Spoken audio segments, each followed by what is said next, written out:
Vamos a compartir la pantalla. Vamos a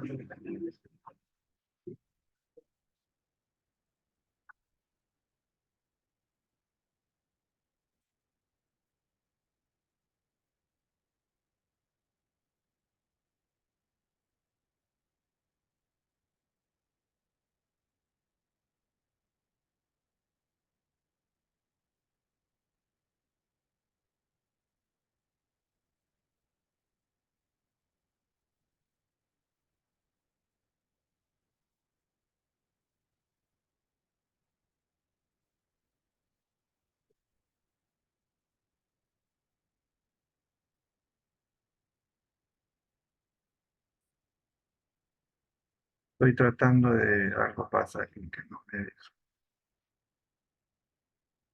Ya, vamos, y ahora sí. Bueno, estábamos hablando de que la teología política, pese a que, pese a que hoy en día eh, es muy, está muy, vamos a decir, muy presente en el quehacer cotidiano, está muy presente en los temas que se tocan en la iglesia también. No es algo que sea totalmente nuevo, novedoso, ¿no? Ha sido, ya tiene su tiempo, ¿no? Es una percepción, es una idea del quehacer teológico que ha ido madurando a través del tiempo. Ya, la teología política no es un pensamiento que se presenta a partir de teólogos eh, contemporáneos o de décadas pasadas, sino es un pensamiento que incluso sale de la Biblia. Cuando nosotros recordamos un poco, en el Antiguo Testamento hay una teocracia, ¿no? Y en el Antiguo Testamento pues se nos habla de la teología, pero de una teología política, ¿no? Recuerden que hay un modelo de gobierno en el Antiguo Testamento, ¿no? Hay un modelo que invita a la teocracia, ¿no? Es Dios gobernando a su pueblo por medio de los profetas. Y, por ejemplo, eso nosotros lo vemos en el libro de los Reyes. ¿Cuándo cambia esto? ¿Cuándo cambia esa percepción? ¿Cuándo cambia ese modelo? Bueno, eso cambia cuando ustedes leen, por ejemplo, en Primera de Reyes o en el profeta Samuel. Primero de Samuel ven cuando el pueblo llama y pide a Samuel que levanten un rey en el pueblo, ¿no? Eh, en, en Israel, las tribus dicen, necesitamos un rey como lo tienen los otros pueblos. Entonces, eh, Jehová Dios le dice, no, no, no, o sea, no, ese no es así, no, no he llamado, no he formado a este pueblo para que se dirija, ¿no? Este pueblo ha sido llamado para que Jehová Dios los gobierne, ¿no? Por medio de la ley, por medio de los profetas. Pero el pueblo de Israel había visto a los otros pueblos que tenían reyes, ¿no? Ahí estaban los, eh, los filisteos, por ejemplo, ¿no? Los cananeos, estaban los egipcios. Entonces, ese modelo ellos querían tener, ¿no? Entonces ya ahí aparece, ¿no? En Primera de Reyes, en Samuel, aparecen pues ya este modelo, ¿no? Gracias al deseo que ellos tenían, ¿no? Entonces la teología política, pues viene desde ahí, eh, desde ahí viene, ¿no? Ah, hay un sentido muy profundo sobre qué es lo que quiere Dios para con su pueblo, ¿no? Entonces, vamos a ver nosotros cómo es que este pensamiento se recupera a partir ya de épocas más contemporáneas, pero también se vuelve a tomar en cuenta en el acontecer de la historia. Ciertos teólogos van a tomar anotaciones y van a hacer enfoques y análisis sobre la la perspectiva de Dios sobre su pueblo, ¿no? O sobre las naciones, ¿no?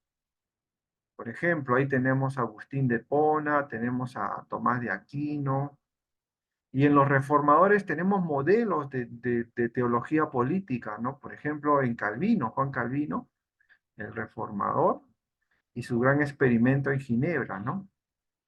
Entonces, fíjense, no es algo moderno, ya tiene su tiempito. Entonces, ¿qué es la teología política? Es un campo de estudio que examina las complejas relaciones entre la religión y la esfera política. Abarca desde los orígenes históricos hasta las aplicaciones contemporáneas, explorando cómo las creencias influyen en la vida política y cómo la vida política influye en las creencias. Entonces, algunas definiciones, ¿no? La teología política es el estudio de cómo las ideas religiosas y las estructuras de poder político se entrelazan e influyen mutuamente. Los conceptos claves: la soberanía, la secularización, la legitimidad, escatología, teología de la liberación, enfoque filosófico, histórico, sociológico y político. Miren, eh, es más, la teología política eh, es un enfoque que ha sido trabajado tanto, pero desde un punto de vista unilateral. Por ejemplo, en la Edad Media, el enfoque, casi toda la Edad Media, desde el siglo V, 4 hasta el siglo XVII, ha sido un enfoque de corte feudal, ¿ya? O sea, ha sido el gobierno del rey y en cuanto a política, ha sido un, un manejo bilateral, o sea, entre el rey y las autoridades religiosas. Entonces, acá hay un concepto muy interesante.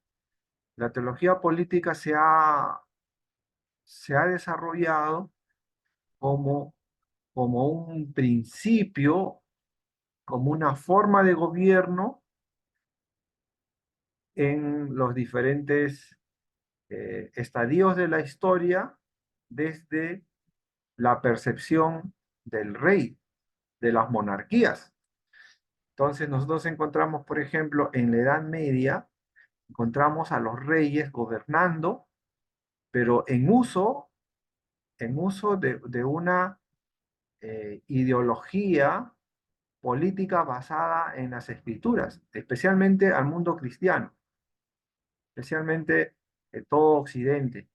Occidente gobernaba y quienes, eh, vamos a decir, quienes justificaban, quienes, vamos, señalaban que eso era veraz, quienes hacían todo ese trabajo de legitimar la legitimación de un gobierno monárquico, eran los religiosos, ¿no? Era, por ejemplo, los sacerdotes, los curas, los obispos. Ellos legitimaban el poder de los reyes. Entonces, la idea, la figura del Antiguo Testamento, donde el profeta legitima el liderazgo y el llamamiento del rey en el Antiguo Testamento, ahora se va a ver en el periodo de la Edad Media. En el periodo de la Edad Media, los obispos, los arzobispos, los papas, ¿no? Legitimaban a los reyes. Ellos decían, Dios los ha puesto. Dios los ha puesto y entonces eh, tienen que hacerles caso. Entonces, tanto religiosos como eh, reyes compartían el poder, ¿no?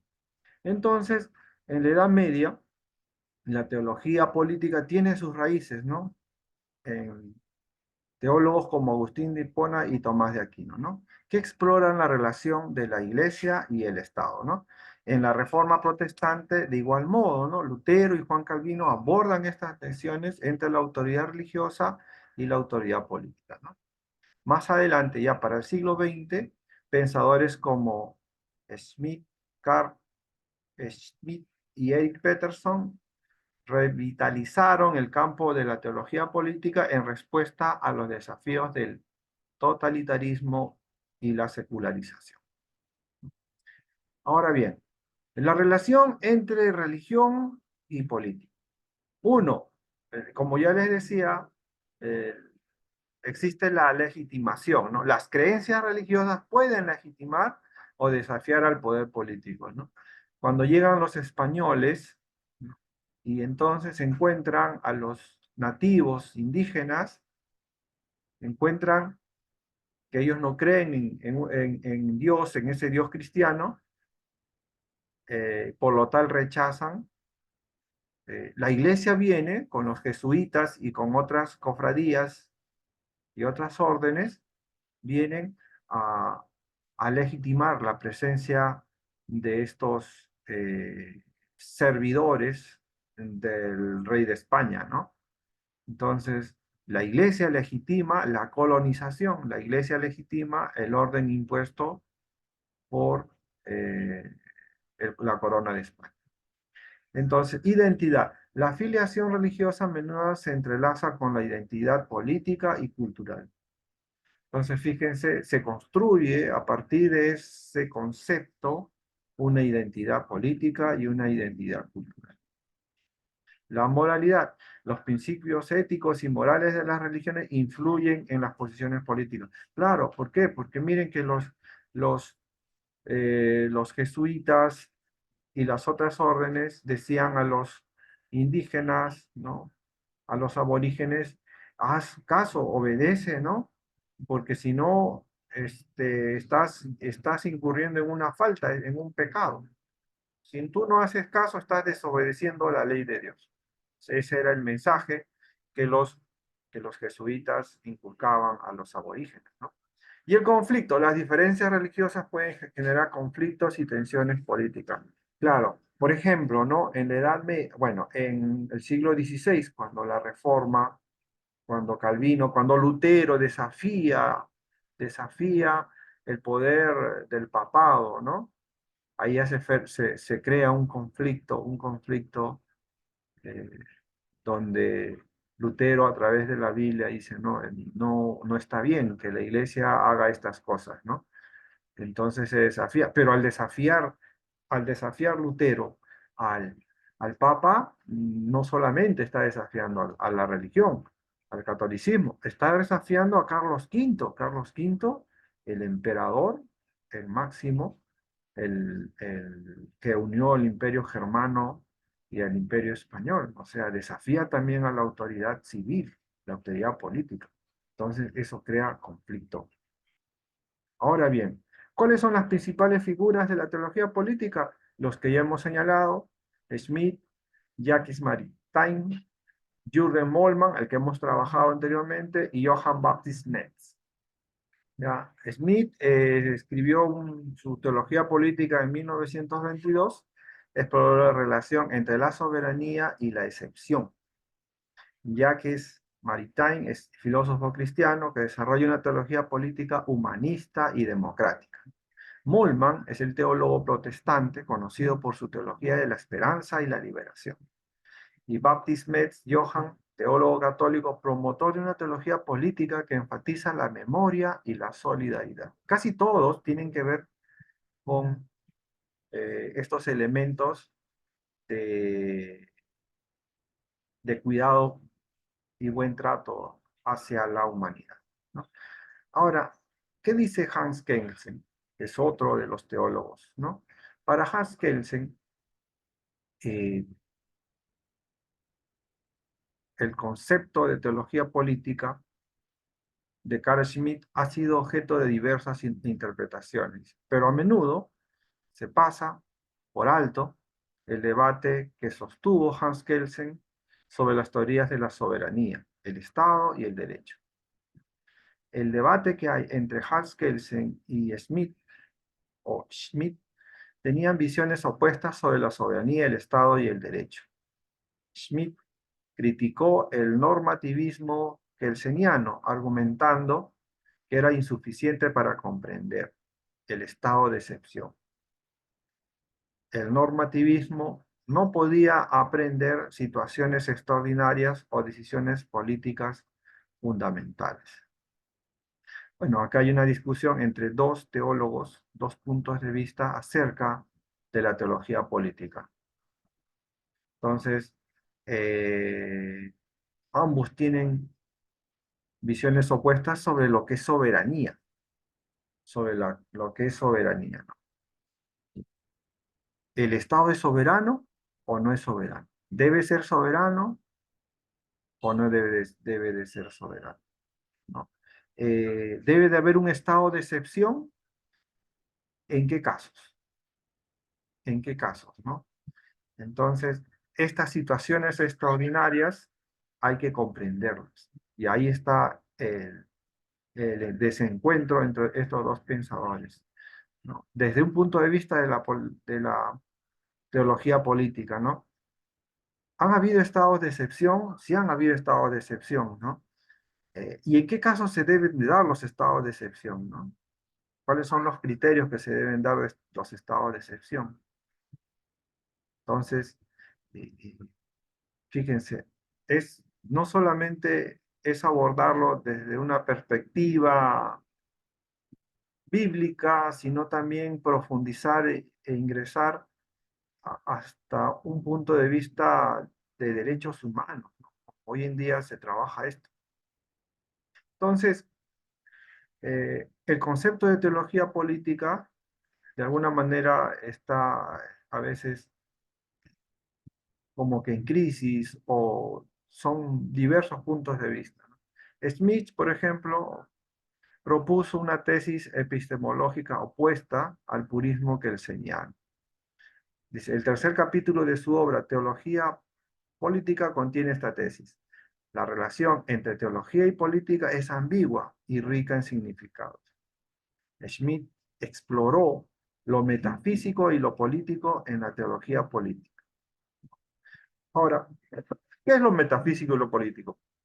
La metafísica schmittiana abordó temas como la naturaleza humana, la razón, el devenir histórico y la relación entre Dios y el mundo. Lo político en la teología política se centra en la soberanía y las decisiones fundamentales. En resumen, la teología política de Schmitt va más allá de las meras reacciones y ofrece una perspectiva profunda sobre la relación entre lo religioso y lo político. Si se desea profundizar un poquito más en esto, bueno, se podría abondar, pero aquí ya se trata de ver hasta qué punto el Estado puede ser soberano y hasta qué punto esa soberanía puede ser equivalente a un poder absoluto, ¿no? Recuerden que cuando nosotros hemos visto, bueno, en otro curso, en el curso de corrientes filosóficas, en el curso de sociología y cristianismo, se abordan, por ejemplo, a los pensadores. Y entonces, por ejemplo, a Hobbes se aborda, ¿no? A Locke se aborda a Maquiavelo. Y todos ellos apuestan por un estado monárquico. Incluso cuando llegan aquí los libertadores, entre comillas, San Martín y Bolívar, ellos proponen inmediatamente la fundación de un estado monárquico. Incluso su idea era traer un representante de Europa para que se instale una monarquía. Esa era la idea. ¿Por qué razón? ¿Por qué razón? porque ellos son frutos de su tiempo. Estamos hablando del siglo XIX, ya, en 1800.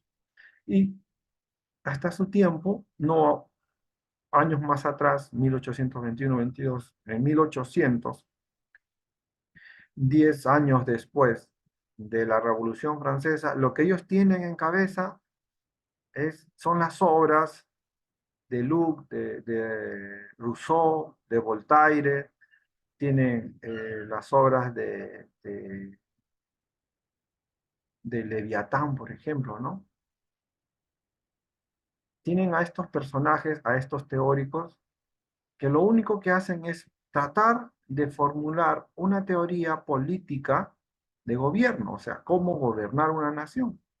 Y en sus propuestas ellos plantean eh, la suspensión de los derechos, o sea, ellos apuestan por una monarquía totalitaria, ¿no? El hombre, el pueblo, la masa, tiene que suspender sus derechos y entregar toda su voluntad, quiere decir, someterse al dominio en ejercicio de un rey, ¿no?